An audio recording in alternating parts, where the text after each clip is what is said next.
If I had to pick one eloquent NBA star, it would be Dennis Rodman. Sent him over there with like a bowling bag filled with mushrooms. And just those two get together. Yeah. Meet God. Just like he'd fix this thing. He'd take that nuke like it was a fucking 3-point shot. He'd just reach up, stop it. Well, what he's got to do before anything in that country is let those people be free. Like that is literally like a cult. It's like a cult. Like the power that one guy has and that government has over their people. Have you ever seen Yeonmi Park talk about her experiences in North Korea? No. Was she on here? Yes. Oh, yeah, I did see that. She escaped North Korea when she was 13. Yeah, that was crazy. It's crazy. Yeah. It's crazy. Dude, and it's going into China. Like China uses, I don't want to say which supermarket chain because I don't want to malign somebody, but one of the major supermarket chains, they have meat processing plants where China brings in North Korean slaves. They are kept in barracks with barbed wire fences, and they work for 12, 14 hours a day, 7 days a week, and they get paid like $100 a month. And then they come back to China. They come back to North Korea after like 4 or 5 years, and their families get this little fucking tidbit of money, but they don't have a choice because North Korea picks what they think are the best examples of what North Korea is because they want to look good to China, and they send those people over, and they're worked as slaves for years, and the American companies are buying food from these plants in China. Jesus Christ. Yeah, there's an article in the New Yorker about it. Well, if we're buying things, I mean, that's one of the weirdest parts about manufacturing going away in America. Because so many of the things that we buy are from mysterious places. Like when people found out about what was going on at the Foxconn factories that were making iPhones, that they had fences and nets all set up around the roof to keep people from jumping off. Because so many people... Suicide nets? Yeah. Oh, yeah. You never seen it? No. Show those images. It's bananas. So instead of fixing it, they said, let's just make it harder to die. Like these people, they don't want to work here. Do you bounce off the net back into the factory? Look at those nets. Oh my That's to stop suicide. Wow. That's all to stop suicide. That's how many people are trying to kill themselves. Because you're working 16 hours a day, you sleep there, they have dormitories. Yeah. And this is why your phone costs X instead of Y. And if we had American factories making all these things, you wouldn't have that consideration. You would know, they have to abide by regulations, and everybody. Well, and this doesn't even factor in the African mines where they're pulling up the what's the metal that they need, the cobalt mines, where they send people into these mines that are like a mile deep, and you maybe make it back up, maybe you don't. The elevators sometimes stop working. You go down there for like 2 or 3 days at a time in the blackness. Yeah. Have you ever seen the video of the Chinese mine collapsing? No.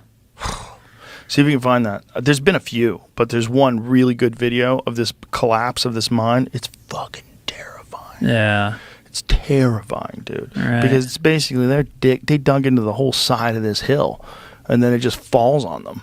Wow. This massive amount of dirt and land and the smoke and the dust. You're like, oh my God, how many people are dead, just crushed to death so that you can have an iPhone? Watch this. Look at this. Holy shit. Holy shit, dude. Where is this mine, Jamie? What did it say in the beginning? Mongolia. Mongolia. Fuck, dude. Fuck. Mines are terrifying. Yeah. You hear noises like creak, creak, and you're like, get the fuck out of here. Go. Let's get out of here. That was the Irish. We all came over, went into the mines. Well, all the people in the Kentucky, Appalachians. Right? Yeah. Do you know why they say those people in Appalachia are more violent? Why? Because they come from herding populations. I think it was in Sapiens, or whose book was that in? Maybe one of Malcolm Gladwell's books. But basically they're saying that the reason why there's more like when they used to have feuds, like the Hatfields and the McCoys, that type thing, and they would kill those people. Yeah. I think that was Sapiens. Yeah. Yeah. So the idea is that these people who are farmers, well, it's very difficult to steal all your corn. You know, you can't steal all your corn, but you could steal someone's sheep, all their sheep. And so if you're a herder, you have to be on guard constantly of thieves who come in and take all your animals all at once. You have to be super violent to protect your flock. And those guys came over here with that sort of attitude. Huh. Yeah. That's funny because you think of like the shepherd is this like kind of archetypal figure of this guy who's just kind of laying back with a piece of hayseed in his mouth, chilling out. But now they're warriors. You have to be. Yeah. Because you'll lose all your food. Yeah. Like if your family relies on those sheep, you have 20 sheep, and you got to follow them and graze with them. You have to bed down with them. Yeah. If someone comes along and tries to, that's why cattle rustlers they would kill them. They would kill horse rustlers. People stole horses and cows. But in the Old West, it was one of the worst things you could do. Yeah. You steal a man's horse, they'll fucking kill you. You steal a car today, like you get a slap on the wrist. There's guys out there that stole 14, 15 cars. Nobody gives a shit. Yeah. You know. There was this comic. I did Kill Tony last night. This comic came up and he said he's got a Kia and it's been sold. It's been stolen 4 times this year. I guess Kia has some kind of a defect, and you can read about it online. But it's like super easy, like old school hot wiring. You can just grab a Kia. So yeah, I've heard about this. They get stolen a lot. Kia thefts. It's a big deal. Yeah, I mean the only downside is once you do it, you've got a Kia. Right. That's the payoff. It's mostly kids, though. Like mostly kids doing it for joyrides. Yeah. They Yeah. can do it in like 10 seconds. It's happening all over the country. It's been happening for a few years. So they take it, go on a joyride, beat the shit out of it. Yeah, they're just driving crazy. Oh, there's nothing more joyful than driving a Kia. Well, I mean, if you don't have a car and you're just trying to have fun, beat the fuck out of they're this not Kia. paying for it. Yeah. That's kind of hilarious. They could just steal Kias. I know. But there's junk. You know, but they're cheap and they don't break that much. Like if you just need something to get around, it just sucks that they could steal them so easy. So you're not gonna congratulate me? I bought the Mustang.